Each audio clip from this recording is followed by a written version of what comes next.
Gente, eu não tô brincando. No exato segundo que eu cliquei, começou... Au, eu bati. Gente, eu tô muito atrapalhada hoje. Eu já derrubei uma lâmpada e agora eu bati com... Ai, meu Deus. Eu botei essa câmera pra gravar. Começou o vizinho a tocar música alto.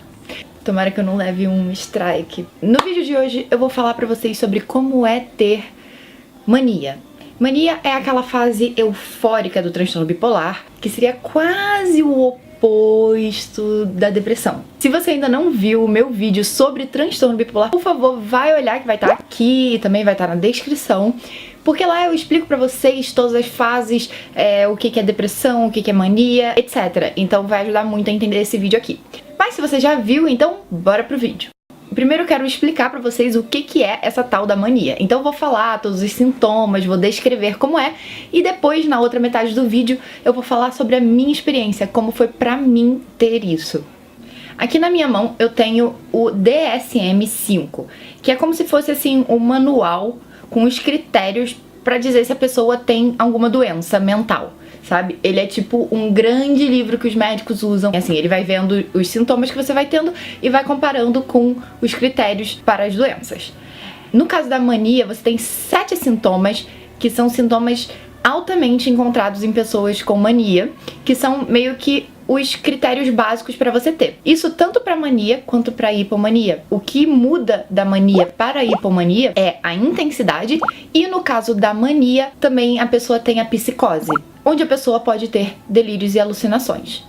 Para você ter o diagnóstico de mania ou hipomania, você tem que ter pelo menos 4 desses sintomas. E no caso da hipomania, eles podem estar presentes, mas eles não precisam acabar com a sua vida, sabe? Tipo, te deixar incapaz de fazer as suas atividades normais. Mas no caso da mania, a pessoa não tem condição nenhuma. É ou ficar internada ou ficar internada em casa, sabe? Até passar, porque realmente é um negócio muito brabo. Assim, e o último critério muito importante é que esses sintomas têm que durar pelo menos alguns dias e não podem ser explicados pelo uso de nenhuma droga. Outra coisa que é importante falar é que todos esses sintomas que eu vou listar aqui, eles não são coisas que a pessoa já é assim. Para ser classificado como mania, ela tem que apresentar esses sintomas, mas num nível que seja fora do normal dela, sabe? Por exemplo, um deles é falar muito. Se a pessoa já fala muito e ela continua falando muito, isso não conta, sabe? Ela teria que falar mais ainda. Ou ela teria que sentir que ela tá tendo dificuldade de não falar, de se controlar pra falar, etc. Vocês estão ouvindo a Anitta? Why do you have to play music right now? O primeiro critério é uma autoestima inflada, um ego muito inflado ou uma sensação de grandiosidade. Eu não tive isso de ego inflado, eu não reparei. Pelo contrário, eu me senti tão pequena e insignificante e como se todo mundo soubesse de tudo e eu não, sabe? Mas essa questão da grandiosidade eu tive um pouco. Eu vou explicar um pouco depois pra vocês. Conversando com várias pessoas bipolares, essa coisa da grandiosidade ou da autoestima, ela se expressa de uma forma diferente em cada um. Mas tem algumas coisas que são muito parecidas. Por exemplo, muita gente que tem mania com delírios, etc., a pessoa acha que é Jesus. Sim, muita gente acha que é Jesus voltando na Terra, muita gente acha que, na verdade, é uma pessoa muito rica, só que tá perdido, sabe, num lugar nada a ver. As pessoas realmente saem da realidade e a maioria tem essa sensação de que ela, na verdade, é mais importante do que, na verdade, pessoas normais são.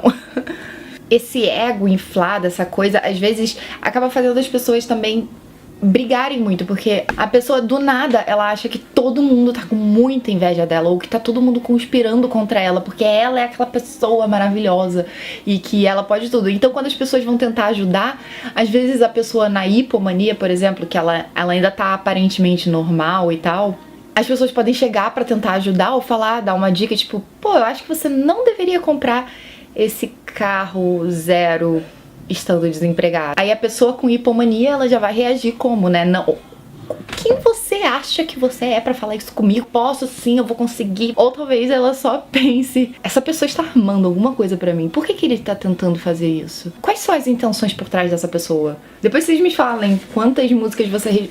Ai, minha perna tá... Ai, depois vocês me contam quantas músicas vocês identificaram, tá bom, gente? Tá, agora o segundo. O segundo é diminuição da necessidade de sono. Eu já falei no outro vídeo que é diferente de insônia, porque na diminuição de necessidade de sono, a pessoa muitas vezes ela fica ativa, acordada, fazendo 1 milhão de coisas, e depois ela dorme 3 horas, acorda se sentindo ótima, se sentindo maravilhosa. A insônia, a pessoa fica se sentindo mal quando ela dorme pouco.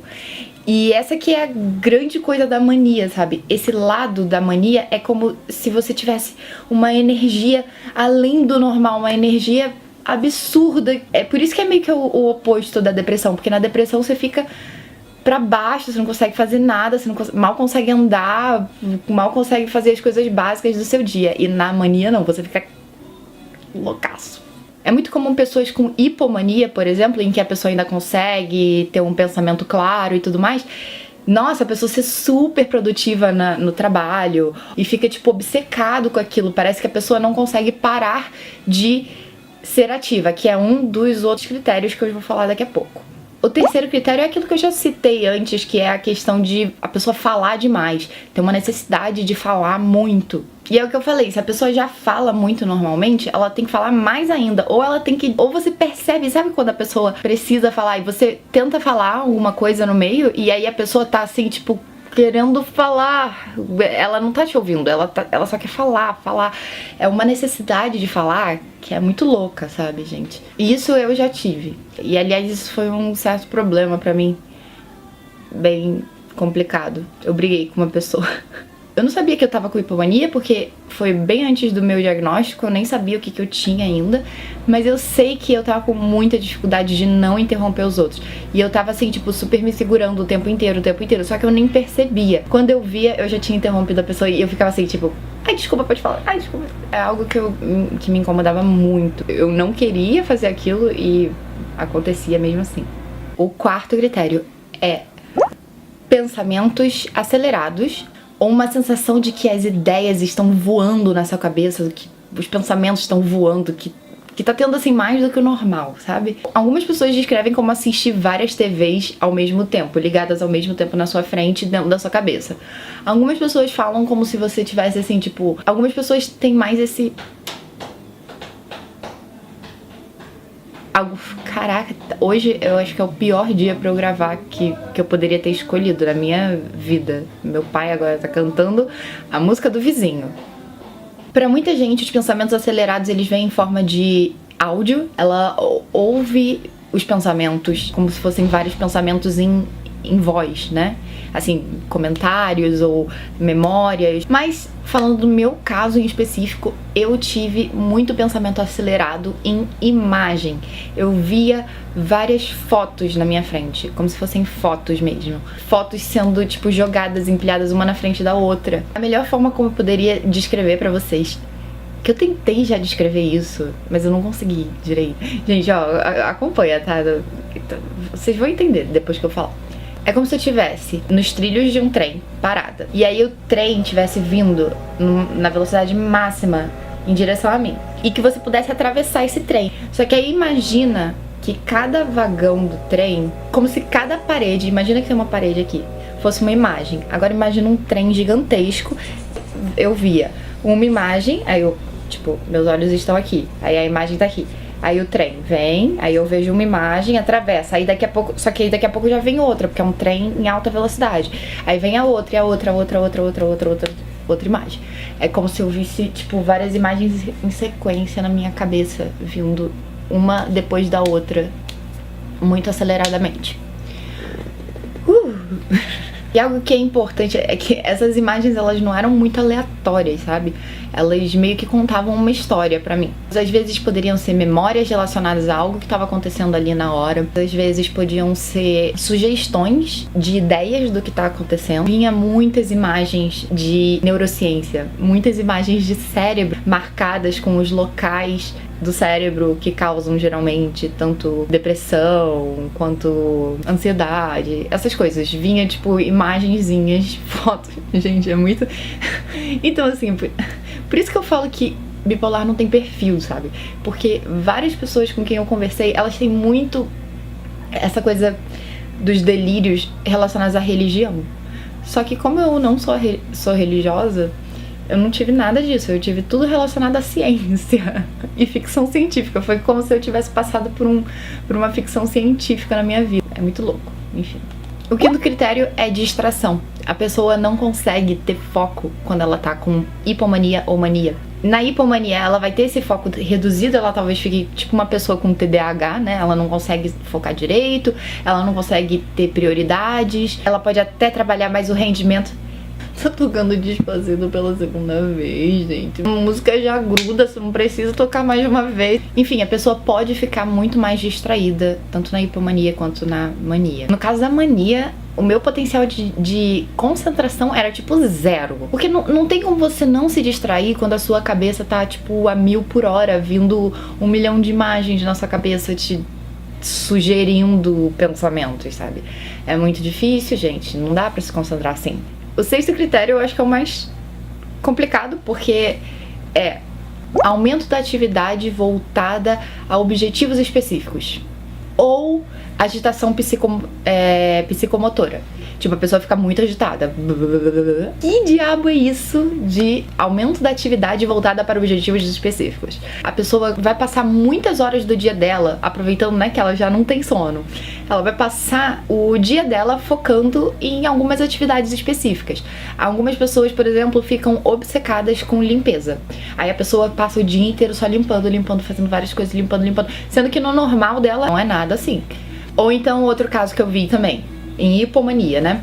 A pessoa já tava malhando e tal, mas quando ela entra na hipomania, ela passa horas na academia todos os dias, assim, tipo, tá totalmente hipomaníaco. Ou no caso, por exemplo, de Van Gogh, o cara saía desenhando quadro, tipo, enlouquecidamente, não dormia, virava a noite.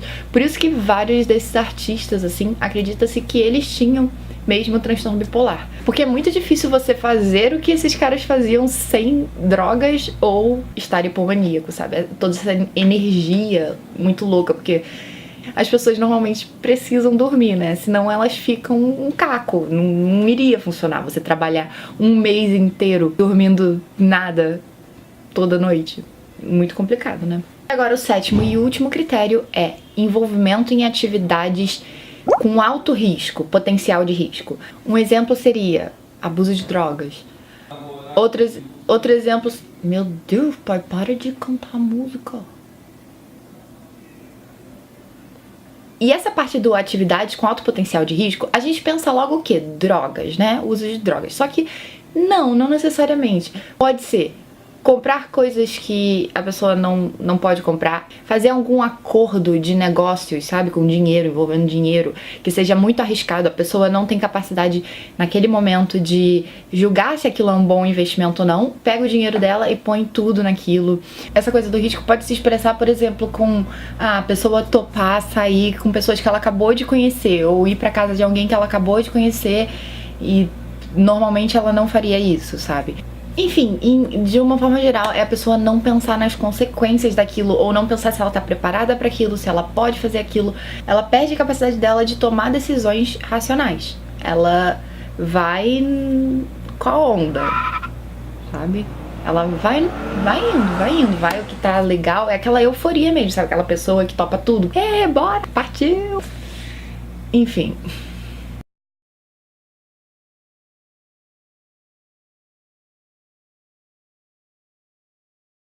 Bem, agora eu acho que deu pra vocês entenderem quais são os critérios da mania, né? E eu vou partir pra como foi a minha experiência, como é que foi pra mim ter isso tudo.